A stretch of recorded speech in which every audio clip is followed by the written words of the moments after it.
At least 2 administrators believe women should be given jobs as coaches and administrators as long as they are the most qualified candidates. This as data has shown that very few women in Jamaica are coaching men. We continue our look at women in coaching in part 2 of this TVJ Sports feature.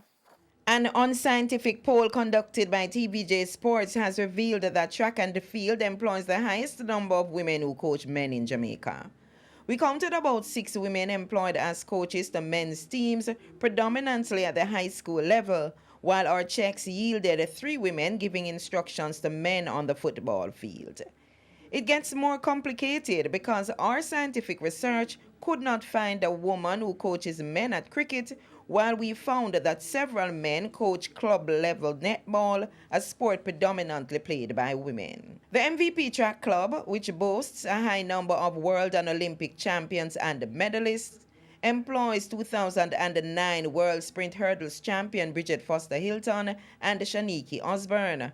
Bruce James is the club's president. We view our athletes, coaches, physios, all based on their abilities and their results. And we have found that our female coaches are as effective as our male coaches, as effective our female athletes are as effective as our male athletes. Some could argue that our female athletes have achieved more than our male athletes. And overall, gender is not a basis on which we make decisions. We make decisions based on performance and results at the MVP Track and Field Club. Don Heron took over the presidency of the all-male Tivoli Gardens Football Club following the passing of the club's only previous head, former Prime Minister Edward Seaga. Heron had been intimately involved in the club's administration for several years before assuming the top job. I don't think I have any more challenge as a woman than a man would have, because I believe that I am here not because of my gender, but because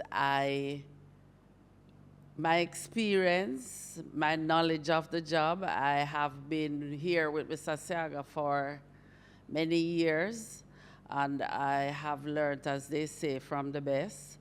And therefore, I carry that with me. Heron acknowledges the tough job she has and credits her staff and players for feeding her passion for the job. Your love of the game, it keeps me going.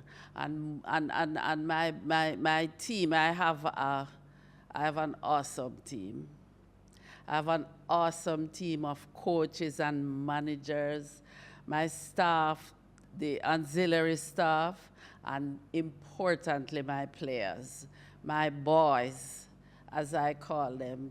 They keep me going. I would never want to be separated from them. Most international governing bodies have set aside funding for coaching education across gender lines. However, it's up to the local governing bodies of the various sports to take up those opportunities.